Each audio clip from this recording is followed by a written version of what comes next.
Oke, kita masuk ke dalam modul inventory.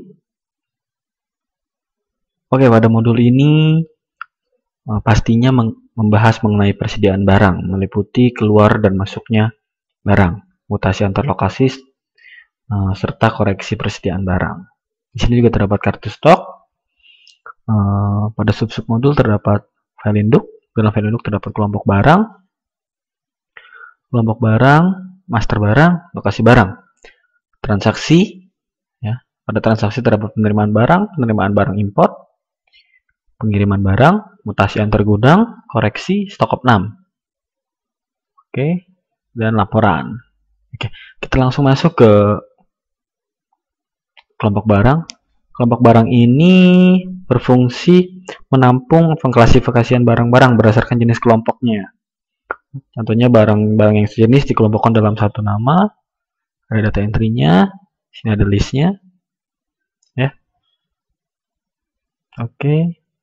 Pada master barang terdapat barcode, kode barang, nama barang, kelompok barangnya apa, jenis barangnya, ada bahan baku, ada WIP, barang jadi, bahan pembantu, lain-lain. Satuan besar, karena kita multi satuan, contohnya satuan besar karton, satuan kecilnya piece. Ya, apabila lebih dari satu, kita juga masih sediakan isi satuannya. Ya, dalam satu karton itu 12 piece contohnya. Maksimum stok 2000, minimum stok 500, itu sebagai contoh saja, mempermudah pengoreksian pada saat kita mau mengetahui stok yang minimum. Keterangan, harga jual satuan besarnya, harga jual satuan kecil, HPP satuan besar, HPP satuan kecil. Oke, masuk ke jual distribusi, ya kode barang tersebut larinya kemana saja, kayak seperti ini, contohnya karton. Ya. Tabel harga beli, seperti pada penjualan, file induk barang pun ada. Ya. Tabel harga jualnya, record penjualan dan pembelian juga terrecord di dalam menu ini. Oke, lokasi barang. Lokasi barang berada di mana sih barang kita? Nah, di sini. Contohnya di gudang pabrik, gudang produksi, atau gudang lainnya. Ya, gudang pabrik, gudang kantor, gudang luar kota, gudang barang dalam perjalanan. Ini sebagai contoh saja.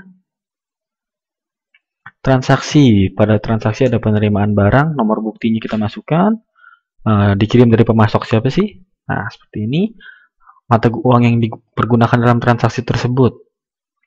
Kurs transaksi, kurs pajak. Ya, oke.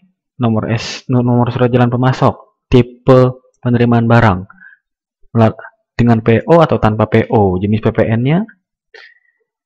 Tipe pembayaran, tunai atau kredit. Jika dia kredit, lama pembayarannya. Detail-detail barangnya.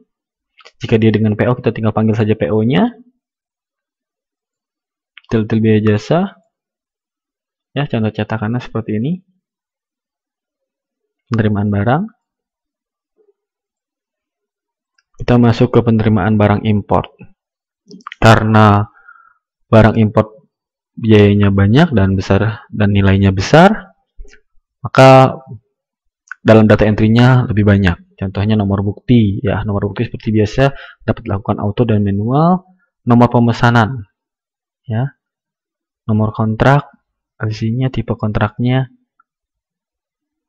license, at sites, TNT, atau other. Pemasok barangnya, nama mata uang, pemasok hutang, jenis PPN, non PPN, excluding atau including. Oke, ada asuransinya, pemasoknya, biaya masuknya, tipe pembayarannya, ya. Tanggal bukti, tanggal PO, tanggal kontrak, detail-detail barangnya kita bisa masuki. Detail jasa, contoh hasil cetakannya seperti ini. Ya, laporan penerimaan barang. Setelah menerima, kita melakukan pengiriman barang seperti ini. Nomor bukti surat jalan, nomor faktur.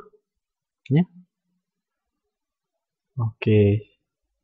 Nomor polisi, nomor supirnya, tanggal surat jalan, tanggal faktur, detail barang, detail barang dalam transaksi surat jalan.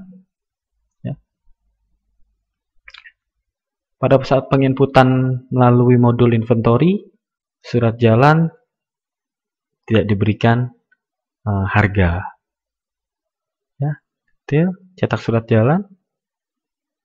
Ya, cetakannya seperti ini. Reset cetak faktur seperti ini.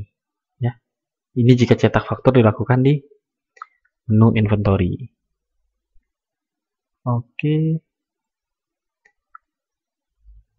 Kita masuk ke mutasi antar gudang.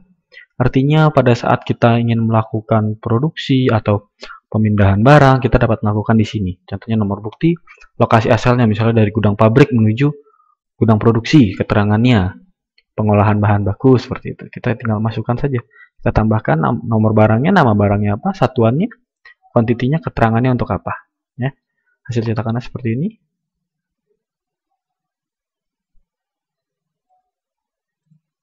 Oke, koreksi barang.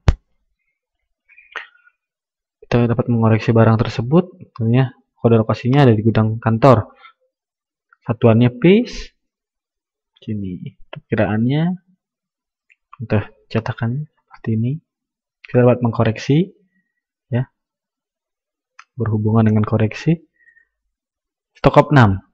Kita menyediakan menu stok of 6. Oke.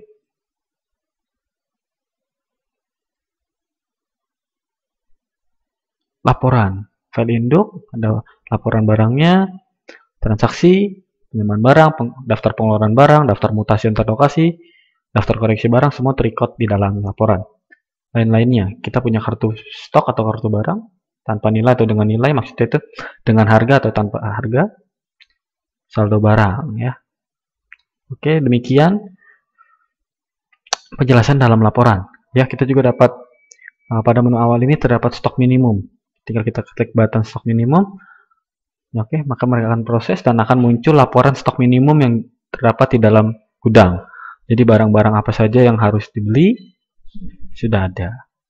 Oke. Terima kasih.